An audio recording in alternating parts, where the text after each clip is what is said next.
tinuruan po ng Project High, at right now, yung anak niyang dating nag-aaral ng senior high, ngayon, ginagawa yung business full-time, naging milyonarya.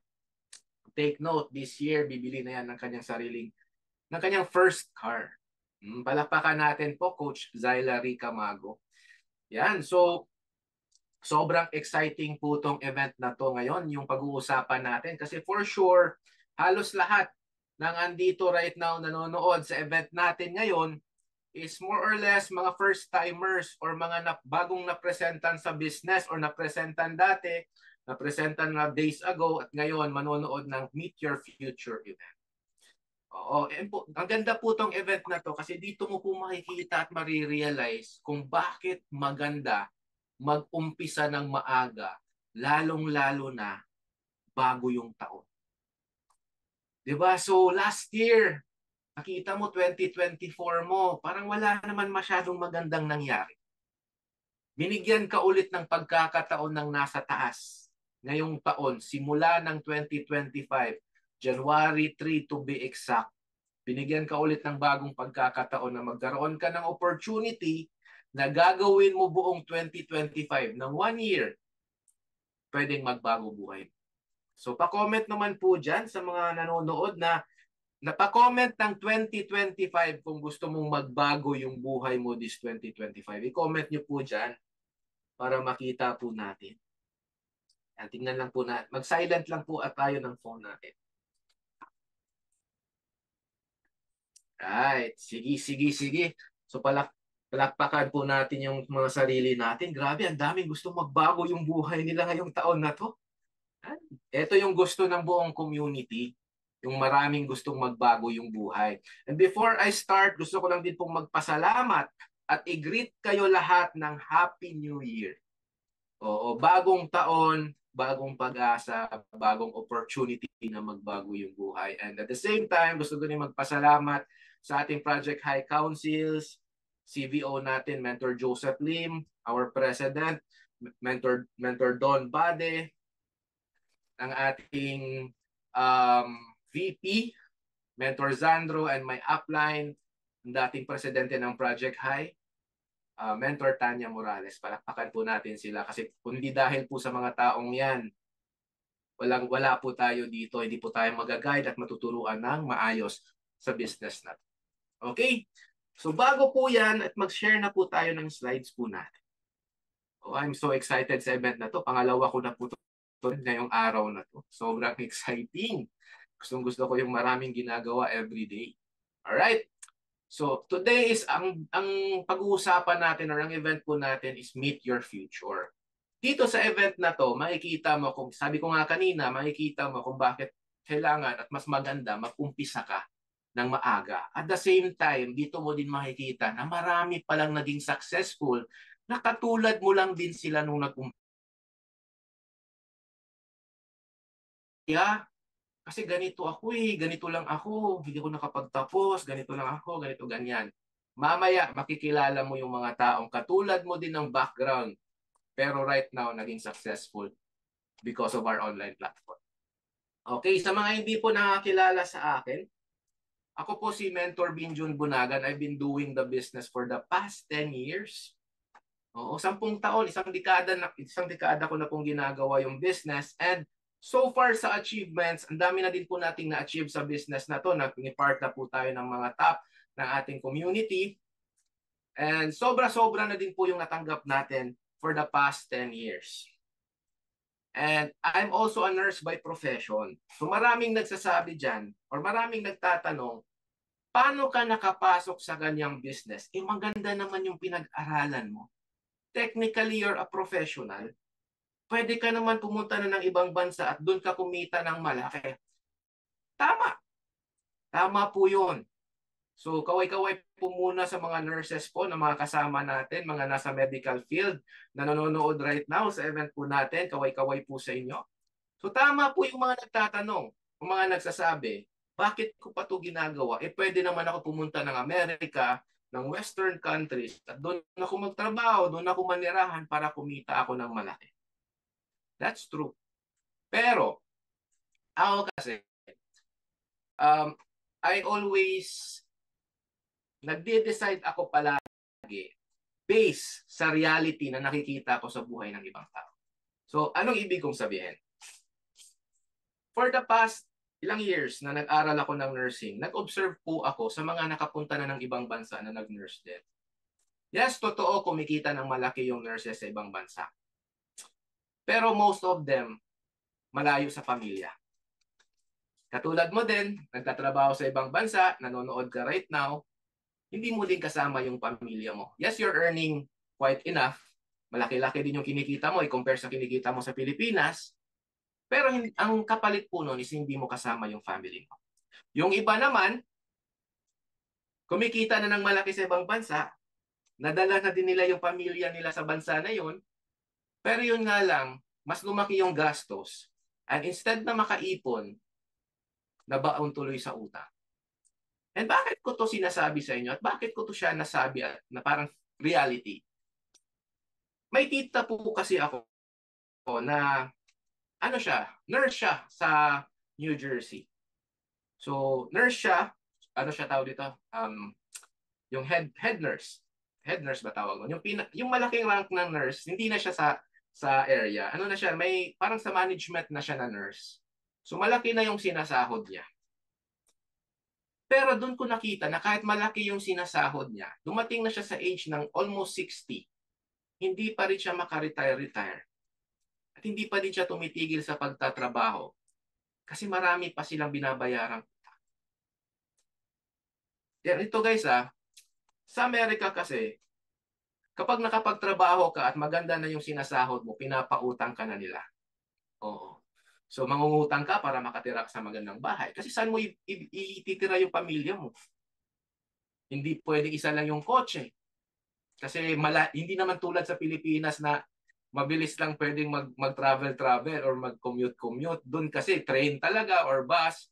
And sa mga trabaho nila, kailangan mabilis sila makapunta. So bumili sila ng kotse, 2 kotse, sila mag-asawa. So technically, kumikita sila ng malaki, nauubos lang kababayad sa mga loan nila. Nasa age na po sila, na 60 plus na sila ngayon. That time kasi nag-aaral ako, almost 60 pa sila. 60 plus na po sila ngayon, still nagtatrabaho po sila. And there's nothing wrong with working na kahit matanda ka na. Wala namang mali doon. Ang nakikita ko lang, ayaw kong tumanda na nagtatrabaho pa. Gusto kong tumanda ako na nag-i-enjoy ako sa buhay. Pero kumikita pa rin ako ng malaki. Yun yung naging example ko. Kaya sabi ko sa sarili ko, nung time na nag-aaral pa ako, pwede naman mag-nurse pa rin ako. Pero why not maghanap tayo ng iba pang way na pwede pa din tayong kumita ng malaki. Pero hindi ko masyadong ine-entertain yung thought na yon kasi nag-aaral ako eh. Di ba? Di ba ikaw nung nag-aaral ka, wala ka namang ibang ine-entertain kundi pag-aaral. So ang ginawa ko, nag-aaral ako, tinuloy ko, pinasa ko yung board exam. Yun nga lang, dumating sa point nung pinasa ko na yung board exam, naging licensed nurse na ako, hindi naman ako ma-hire sa mga hospitals. Kasi nung time po na yon, nung nag-graduate ako, yun po yung kasagsagan na sobrang dami na pong nurse na gumagraduate at pumapasa ng board exam sa Pilipinas. And technically, hindi naman din kami ma-hire agad. Kasi kami ng mga nurses na na-employed sa iba't ibang hospital. Kahit government nga, hindi na nag-hire ng nurses. So ang ginawa ng mga private hospitals, nagkaroon sila ng sistema na tinatawag na volunteer work. Anong ibig sabihin nun? Yung trabaho mo as volunteer nurse, same sa trabaho ng nurse na nabayad, na employed sa hospital. Same kayo ng trabaho. Pero every 15 days, yung employed lang yung may sahod, ikaw wala. And ang contract nun sa mga volunteer, 6 months, 1 year, 2 years. So sabi ko sa sarili ko, parang sobrang unfair naman. Kasi sa mga nag-aaral ng nursing dito, sa mga nag-aaral ng medical course, alam natin na hindi biro yung tuition fee natin. Ang mahal ng pagpapaaral ng mga magulang natin sa atin. Tapos nung magtatrabaho na tayo, volunteer work lang, di ba, magpapakapagod ka sa wala. Mas mabuti pa yung estudyante ka kasi may allowance ka. Volunteer work ka, wala talagang bayad. Tapos nakasalalay pa yung lisensya mo every duty mo. Sabi ko, this is very unfair. Andun ko na na-entertain yung thought ko nung nag-aaral pa ako na why not maghanap ng ibang opportunity na still kikita ako ng malaki. Same sa kikitain ko pag nag-nurse ako. Doon ko po na-meet yung schoolmate ko. Alam niyo po, kapag hiniling natin sa taas yung pagbabago ng buhay, ibibigay niya. Ibibigay at ibibigay niya yun. Sino po dito, nung bago na presenta ng online platform or bago nakita tong opportunity na to, dasal ng pagbabago ng buhay? Hindi man loudly or discreet mo man lang dinasal na sana, Lord, magkaroon ako ng pagbabago ng buhay. Lord, sana naman 2025 magkaroon ako ng ipon para makauwi na ako for good. Lord, miss ko na yung mga anak ko. Sana naman makasama ko sila by 2025 at umuwi na ako. Hindi nyo ba napapansin, ibibigay at ibibigay niya yung opportunity na makakapagbago ng buhay mo or sagot sa hinihiling mo sa kanya. Hindi nga lang directly niya sasagutin o ibibigay.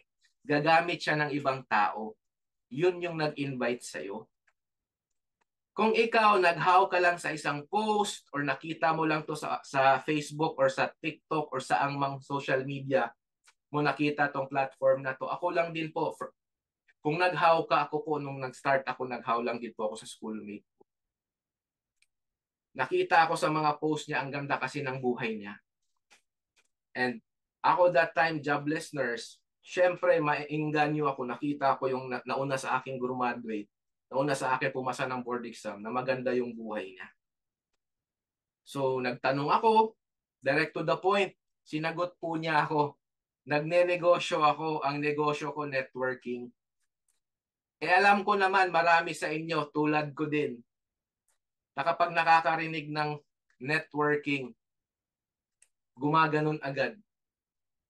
Ang dami agad pumapasok sa isip na kontra, na negative, kumbaga. Di ba? Marami sa atin ganon. Bakit ko nasasabing atin? Kasi ako din po, katulad mo, kapag nakakarinig ng networking, so, parang sakit yung networking, allergic ka agad, ayaw mo ka agad.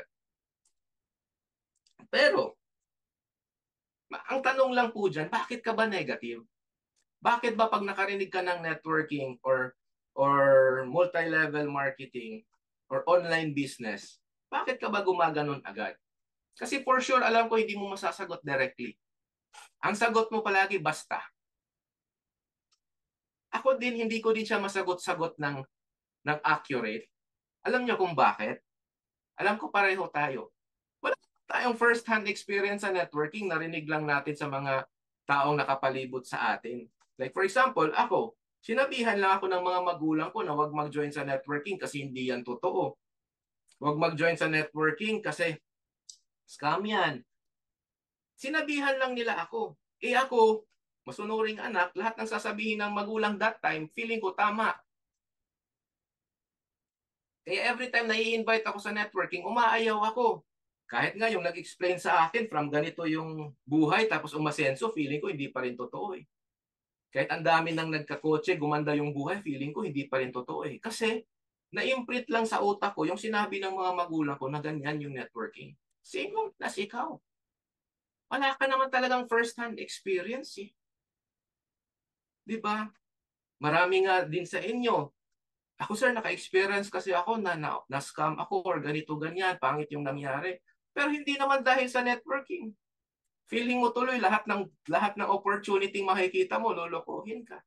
So 'di ba?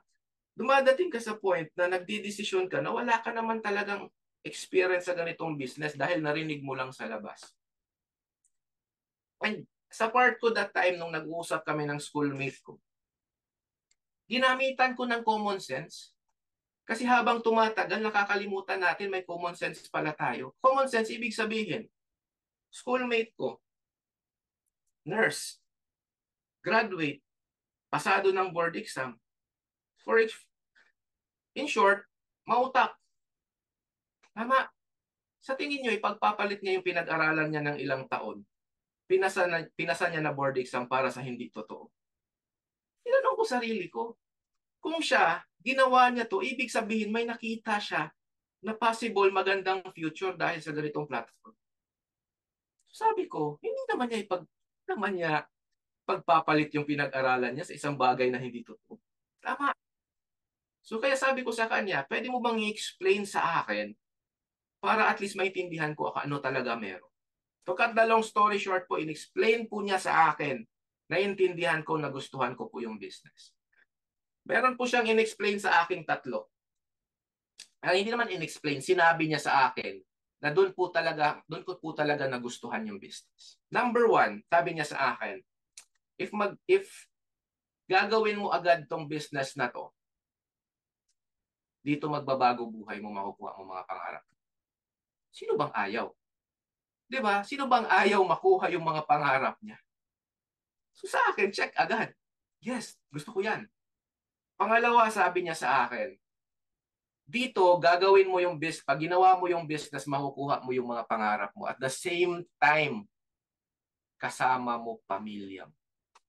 Kasama mo yung mga loved ones mo. Hindi mo na sila kailangan iwan para magtrabaho sa ibang bansa. Check agad. Kasi diba, ito yung isa sa reason ko kung bakit ayaw ko magpunta ng abroad. Kasi ayaw kong iwanan pamilya ko. Third, sabi niya, pag nag-join ka dito, pag ginawa mo tong business na to, makukuha mo yung pangarap mo, kasama mo yung pamilya mo, and at the same time, makakatulong ka sa ibang tao, kumita ng malaki at makuha din yung mga pangarap nila. Saan ka po makakakita ng opportunity or isang business na lahat ng magbi-business or sasama sa'yo, magkakaroon ng opportunity kumita ng malaki. Kasi for example, ako magbi-business ako traditional business. If I will become a business owner, magtatayo ako ng restaurant, sino matutulungan ko? Mostly myself. Ang mapapayaman ko sarili ko at pamilya ko. Hindi ko naman pwedeng payamanin yung waiter ko, yung chef ko, yung cook ko, yung cashier ko. Kasi baka pag yumaman sila, mawawala sila sa business ko. Pero sa business na to, pag pinayaman mo yung taong nagtiwala sa'yo, hindi siya mawawala. Andyan pa rin siya sa'yo. Kasama mo pa rin siya. Napayaman mo eh. Saan ka nakakita ng business na ganun? Kaya sobrang gustong-gusto ko, nagustuhan ko talaga itong business na to nung sinabi niya. Nung sinabi niya yung tatlong yun, check na po lahat sa akin. At sabi ko sa kanya, give me 3 days, hahanapan ko ng paraan yung puhunan. Eto, hanapan ng paraan yung puhunan. Ulitin ko jobless nurse po ako nung na-explain sa akin to. Pero ang lakas ng loob kong sabihin sa kanya, gagawan ko ng paraan in 3 days. Kung sino pa yung walang trabaho, yun pa yung malakas magsabi na maghahanap ng paraan. Ikaw, nanonood right now, nung na-share tong business sa'yo, takot kang maghanap ng paraan. Nagdadalawang isip ka pa. Takot ka, sasabihin mo pang, pag-iisipan ko. Kung sino pa yung may trabaho na may capacity maghanap ng paraan, yun pa yung hindi mabilis mag-decide. Ako na walang trabaho, ang lakas ng loob mag-decide. Bakit ako naglakas loob mag-decide? Guys, always remember, kapag desidido kang magbago buhay mo, wala namang makakapigil sa iyo eh. Sa mga andito nanonood, hindi ka pa po ba pagod sa buhay na ang nagde-decide sa iyo laman ng bulsa mo? Hindi na ikaw yung nagpapatakbo ng buhay mo, kundi ang nagpapatakbo na kung magkano lang kinikita mo. Gusto mong kumain ng ganito, ay wag na lang, wala akong pera. Gusto mong pag-aralin ng magandang eskwelahan yung anak mo, ay wag na lang, wala akong pera. Gusto mong umuwi sa Pilipinas para mag celebrate ng New Year and Christmas kasama pamilya mo, ay wag na lang, wala pa akong ipon. So dumatating sa point na sa buhay mo na ang nagde-decide yung laman ng bulsa mo. Hindi ka papapagod sa ganun. Ako sa umpisa pa lang, pinutol ko na yun. Ayaw na ayaw ko na ang nagde-decide ng buhay ko, laman ng bulsa ko. Dapat ako. Wala akong pera right now. Hindi ko po ikakahiya. Inutang ko po yung pang-member ko. Lumapit ako sa mga kaibigan ko. Nangutang po ako. Unang-unang nilapitan ko po magulang ko. Kung sino yung nagne-negative sa akin sa networking, yun yung una kong nilapitan. Pero ang ganda din naman ng sinabi ko sa kanya. Sabi ko sa mother ko, kung pupunta ako ng ibang bansa, magbabayad ka pa rin naman. And ang pangit pa nun, hindi kita mababayaran. Nagbayad ka para makapunta ako ng ibang bansa, hindi kita mababayaran. Pero ma, pag eto yung pinautang mo sa akin at magjo-join ako sa platform na to, mababayaran kita kasi andito lang ako sa Pilipinas. Eh yung mother ko, ano din, negosyante din mag-isip. Makakabawi daw siya. Sabi niya sa akin, katapusan, bibigyan kita ng pera para makapag-umpisa. Eh yung time na yun, ano pa lang yun eh. First week of the month, hindi ako makakapaghintay. Sabi ko sa nag-invite sa akin 3 days. Hindi ako makakapaghintay ng katapusan. Alam nga naman, iparesahin ko mother ko, baka hindi na ako pahiramin. Ang ginawa ko po, nangutang ako sa mga kaibigan ko. Ang deal ko sa kanila, inutang ko sa 5 kong kaibigan yung puhunan. Ang deal ko sa kanila, babayaran ko sila sa katapusan. Kasi magkakaroon naman ako ng pera galing sa inutang ko sa mother ko eh. Pinautang po ako, umabot pa ako less than 3 days nakapag-start po ako. Ganun po ako mag-isip. Ayaw ko po talaga nagsasayang ng oras. Di ba technically, nabayaran ko naman eh. Hindi nga lang ako katapusan nag-start, kundi mas maaga. Kasi doon diniskartihan ko. Ulitin ko po, walang makakapigil sa taong desidido magbago yung buhay niya. Tama? Kaya ikaw, kung desidido ka, gusto mo talaga magbago buhay mo, huwag kang papipigil sa laman ng bulsa mo. After 3 days, nakapag-start po ako. Kumita po ako ng first million ko sa business po natin after 14 months na ginawa ko po yung business. Kinita ko yung first million ko after 14 months. Hindi na po to ha. Pandemic income ko po yan eh. Nag-start po ako 2014. On my 16th month, January 11, 2016, nabili ko po yung first car ko. Brand new Mazda 3. So, bakit ko to pinapakita sa inyo? Hindi naman para ipagyabang po yan. Take note, I started the business zero. Technically, hindi zero. May 20 po ako pamasahe. Nung nagkita kami ng schoolmate ko, may 20 po ako lang sa bulsa ko. Yung 20 na yun, dahil sa lakas ng loob ko, naging 1 million. Yung 20 na yun, napamasahe pa uwi, naging kotse. Yan po yung magiging resulta kapag naglakas loob ka. Kapag sinabi mo sa sarili mo, ayaw mo na yung buhay na nagdidikta laman ng bulsa. Ganyan po yung nangyari sa akin. Bakit mabilis ko nakuha yung result na yan? Kasi mabilis din po ako nag-decide. Ang bilis kong nag-decide, ang bilis ko din naghanap ng paraan.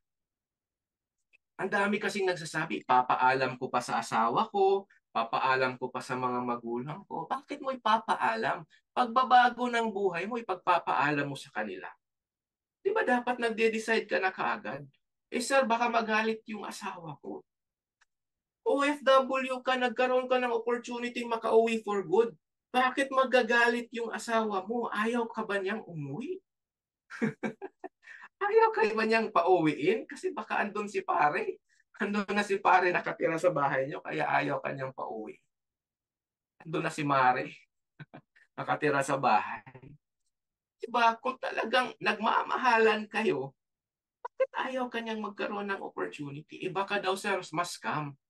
Guys, for the longest time, naririnig mo itong ganitong opportunity. For the longest time, umaattend ka sa mga events. Sa tingin mo pa ba tama sila na hindi to totoo? Sobrang totoo nito, di ba? So, bakit ang bilis ng naging result? Kasi mabilis po akong nakapag-decide at mabilis naghanap ng paraan. Isa po yan sa sikreto. Kung gusto mo talagang mabilis yung resulta mo this 2025, dapat mabilis ka din paghanap ng paraan. Next, eto, nakapag-travel na din po tayo for free sa iba't ibang lugar, sa iba't ibang bansa dahil sa business na to. Hindi ko na po isa-isahin yan. Tignan nyo na lang po yung picture. Yan. So, let's talk about dreams. Di ba technically, tayo lahat, mayroon namang pangarap eh. Kaya ka nga andito nanonood right now kasi may pangarap ka. Tama? These are the 4 basic dreams ng tao. Gusto natin magkabahay, gusto natin magkakotse, gusto natin magka-travel sa iba't ibang bansa, gusto natin magkaroon ng savings. Kung i-compute mo po yan lahat, ang basic dreams ng tao, more or less 14 million pesos. Eh sir, hindi ko naman pangarap ang bahay na 10 million, 2 million lang yung pangarap kong bahay.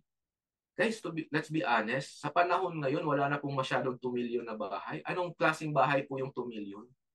And sabi ko nga dito, dreams, di ba? Dreams, pangarap. Posible naman nangarap ka ng 2 million na bahay. Hindi naman po pangarap yan. Di ba? Pangarap na nga lang libre. Doon ka pa sa pinakamura. Libre na nga lang yung pangarap, doon ka pa sa mura. Kung ka lang din naman ng bahay na ititira mo yung mga mahal mo sa buhay, doon sa maganda, doon sa may aircon, doon sa may malaking TV, doon na sa may maraming kwarto. Diba? Doon na sa may garahe kasi ipapark mo yung kotse mong worth 2 million doon. Nangarap ka na nga lang, lakihan mo na. Pero etong 14 million na to, hindi na nga ganun kalaki yan sa totoo lang. Pero stick tayo sa 14 million. Ito yung dreams mo ha. Dito naman po tayo sa reality. Balik po tayo sa nangyayari sa buhay mo ngayon. Most of us, pinaka-basic na sahod ngayon sa Pilipinas sa mga nagtatrabaho, sabihin natin 25,000. Pero there are still people earning less. Meron pa rin kumikita ng 20, 15, 10,000. Pero dito po tayo sa 25,000. Sa 25,000, more or less, wala ka pang bahay sarili niyan. Kasi, paano ka makaka-afford ng bahay kung ang sweldo mo 25,000? Di ba? So, rent, magbabayad ka ng rent, most likely naka-boarding house or naka-studio unit or nakamaliit na apartment ka. Ang rent mo nan 5,000. Bayad ka kuryente 2,000. Tubig, kuryente, internet, pagkain. Kung i-compute mo yan, transportation, toiletries, kung may asawa at anak ka pa, ang total mong gastos 34,500. Ang sweldo mo 25,000. Napapansin mo, kahit kumikita ka ng 25, nagkakautang ka pa rin. Ano ibig sabihin po nun? Kasi kulang yung sinasahod. Parang ganito, 6,000 na pagkain. I-divide mo yan in 30 days. That's only 200 pesos per day. Food allowance mo. Pero tanong ko sa iyo, magkano yung 2-piece chicken sa Jollibee ngayon? Lagyan mo pa ng drinks yan, lagyan mo pa ng fries yan. 200 plus na po. 2-piece chicken na 1 rice lang. Magkano yung magkano yung only rice sa Mang Inasal? Ay sorry, magkano yung only rice sa Mang Inasal? 200, 190? 180? Kulang pa. Isang kain lang yun eh. 200 per day. So, ibig sabihin, pagkakasyahin mo, yung 200 sa 3 kain mo sa isang araw, 6,000 pesos. Kaya darating at darating talaga yung time, yung 25,000, magkakautang-utang ka pa rin. And wala pa nga yan yung ibang pangangailangan mo eh. So, that's the reality. Kung ikaw kumikita ka ng lesser ng 20,000 ng 25,000, mas malaki yung problema mo sa financial. So ang tanong ko diyan, kung ito negative, paano mo makukuha yung 14 million mong pangarap? Na pangarap na bahay, pangarap na kotse, pangarap na travel, pangarap na savings. Kaya tayo dumadating sa point na hindi na tayo nangangarap niyan. Yung pangarap mong bahay, kahit apartment lang, okay na. Yung pangarap mong kotse, maging motor na lang. Yung pangarap mong makapag-travel sa iba't ibang bansa, kahit makapunta na lang ng Batangas, okay na. Makapunta na lang ng kung ano saan malapit na kayang i-travel sa motor, okay na. Lalong-lalo na tong savings. Pinagpapa sa Diyos na lang. Kasi wala talaga. Now, tatanungin po kita ulit. Gusto mo ba ng ganung buhay? Na nagtatrabaho ka, na wala namang papupuntahan. Nakaka-provide ka nga sa family mo. Nakaka-provide ka nga sa mga bills mo, sa mga expenses mo. Pero parang walang papupuntahan kasi hindi mo makukuha ang mga pangarap. 'Di ba? Parang ganito kasi yan. Ang buhay natin parang drum. Drum. Nakikita niyo malaking drum na merong pumaksak. Just try to imagine, may drum. Yan yung buhay mo. Yan yung pumapasok na tubig. Yan po yung sahod mo. Pero yung drum maraming butas. Ano po yung mga butas? Yan po yung mga expenses mo. Tax, contribution, rental, utility, miscellaneous, lahat ng expenses yung pinakita ko kanina. Sa tingin mo, kahit may pumapasok na tubig, pag marami yung butas, hindi pa rin napupuno yung drum. Tama po ba? Kahit gaano pa ka-consistent yung tubig na pumapasok, hindi napupuno yung drum kasi marami yung butas. Diyan po papasok yung online platform na ginagawa po natin. Diyan po papasok yung business na sinasabi ng coach mo na pasukin mo. Bakit? Parang ganito, may sahod ka, may part-time business ka pa. So ibig sabihin, magiging malakas yung flow ng tubig papunta sa drum na yan. Kahit may butas yung drum, pero malakas yung agos ng tubig na pumapasok, napupuno, hindi. Napupuno. Tumpak, napupuno po yan. Kahit may butas pa yan, napupuno. Pag napuno, dito nalalabas yung pangalawang drum ng buhay mo. Yung drum para sa pangarap. Kasi itong blue na drum na to, ito yung unang dapat binabayaran per month. Kasi ano yan expenses po yan. Hindi naman pwedeng sabihan mo yung Meralco na may pangarap kasi ako, sir, mamaya na kita babayaran. After kung makuha yung dreams ko, magbabayad ako sa'yo. Pag nabili ko na yung bahay ko, magbabayad na ako ng tubig. Hindi naman po pwede yung ganun Di ba? So, kailangan mo nang mapuno tong drum na to, mabayaran to lahat, tapos yung extra, yun na yung para sa pangarap mo. And kung malakas yung alon, o malakas yung agos ng tubig, sorry, kasi may sahod ka pa, may part-time ka pa, dito nalalabas yung para sa pangarap. Kaya doon mo na makukuha yung mga pinapangarap mong makauwi for good. Makapag-ipon pag-uwi, magkaroon ng sariling bahay, magkaroon ng sariling sasakyan, makapag-travel sa iba't ibang bansa, mapaaral sa magandang paaralan yung mga anak mo, makabawi sa mga magulang. Doon mo na magagawa po yun kasi marami ka ng extra.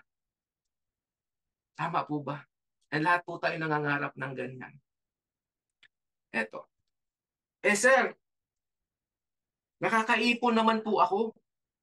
Kahit konti, nakakaipon naman ako. Ayaw kong mag-business kasi ayaw kong malugi. Baka hindi kumita. Ispaso ko na lang yung pera ko sa bangko. Maraming ganun. Kahit siguro ikaw, ganun ka din mag-isip. Ipapasok ko na lang yan sa bangko. Safe pa yung pera ko. Hindi mawawala.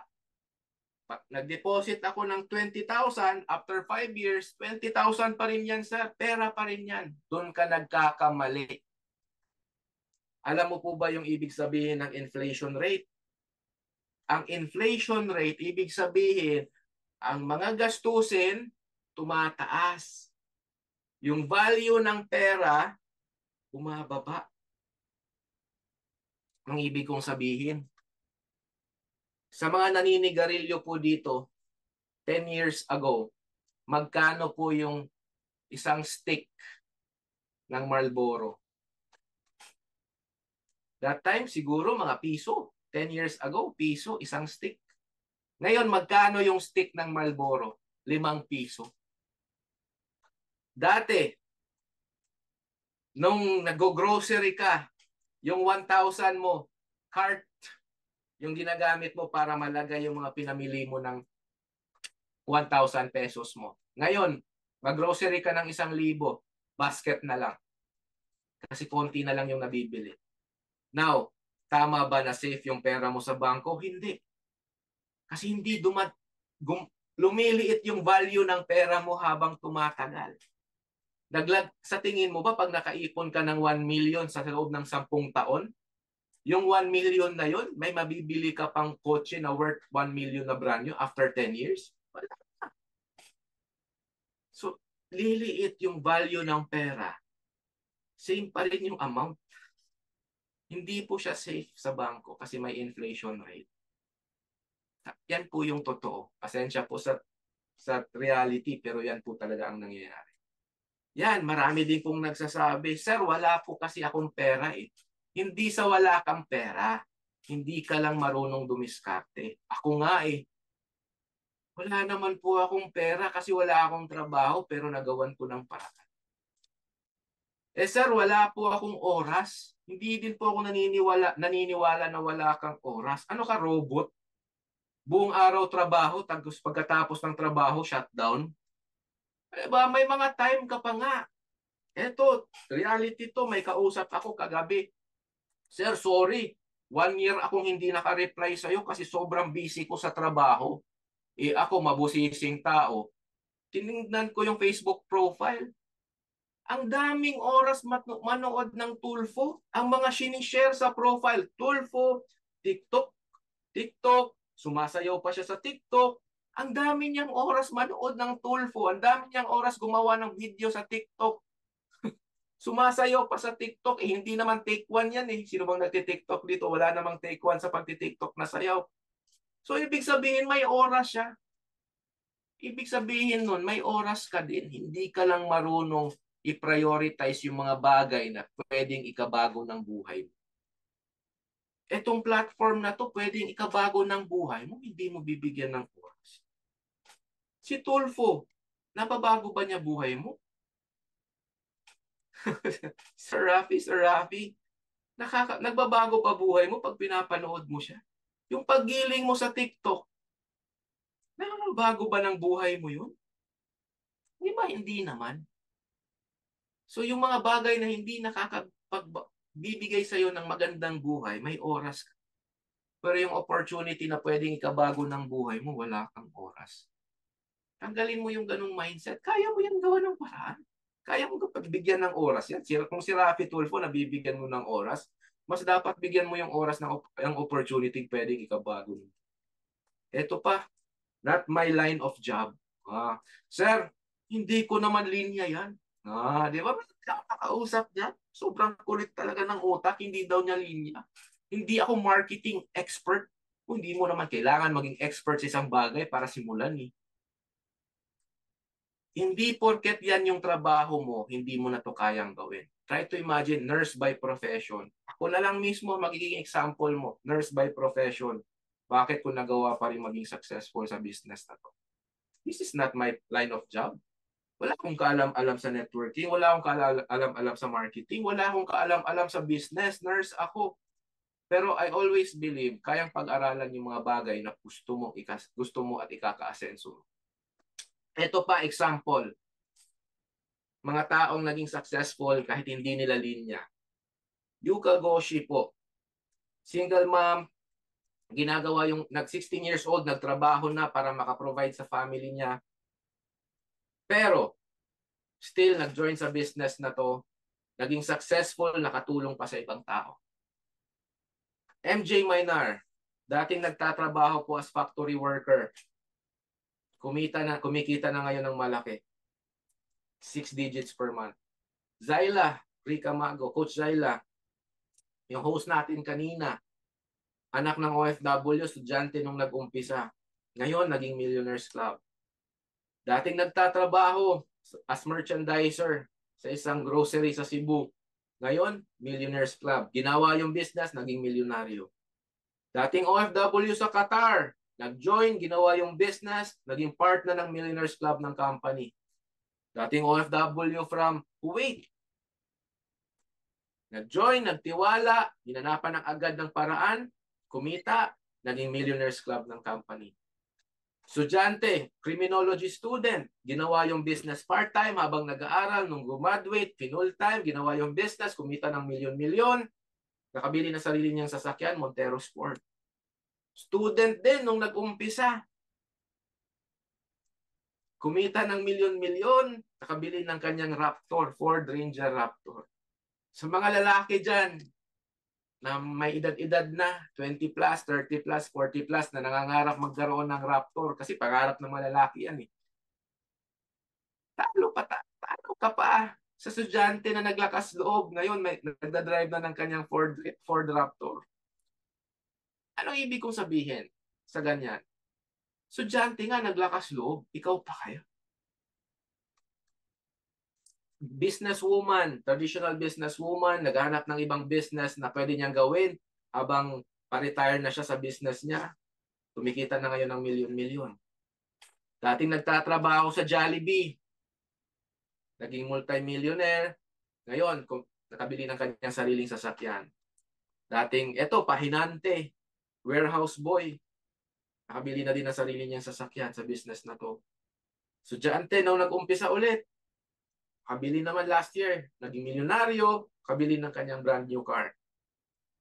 Eto, mas malupit, abogado, ginawa yung business part-time. Kumita pa rin ng laki, sobrang laki sa business po natin. Lawyer, abogado. Tapos ikaw nag-iinarte pa, not my line. Hindi ko linya yan, hindi ko linya yan. Abogado, mas matagal nag-aral sa'yo. Still, ginawa yung business part-time, hindi naniniwala sa linya-linya. Tapos ikaw ang nag-iinarte ka. Tapos ikaw ayaw mo kasi hindi mo linya. Sino ba yung mas mataas yung antas sa profession, sa trabaho? Ikaw o siya? Malamang siya, abogado eh. Pero ganyan mag-isip. Tapos ikaw, nangangarap ka magbago buhay mo, pero gusto mo, linya mo lang. Diba? Eto next, student nung nag-umpisa, nakapag-travel sa iba't ibang bansa, nakabili din ng sarili niyang sasakyan. Seaman by profession, nag-part-time muna bago pumasok sa business, and right now, naging Millionaires Club na ng company. Teacher by profession, naging multi-millionaire sa business natin, nakapag-travel sa iba't ibang bansa, kabili pa ng kanyang brand new car. Ito naman, OFW from Japan. Kumita ng malaki, naging milyonaryo, kabili din ng kanyang sariling sasakyan. Nurse din by profession, ginawa yung business, naging global ambassador, naging Millionaires Club, kumikita ng malaki every month. Ito, naging nag-viral po to sa CNN nung pandemic kasi nag-post siya na nanghihingi siya ng tulong para makabili siya ng diaper at gatas, pagkain para sa kanyang anak. Yung dating nanghihingi, naglakas loob, pumasok sa business. Nakapunta po yun ng Korea last month. Nag-travel ng Korea last year, November. And naging part na po ng Millionaires Club ng ating online platform. Yun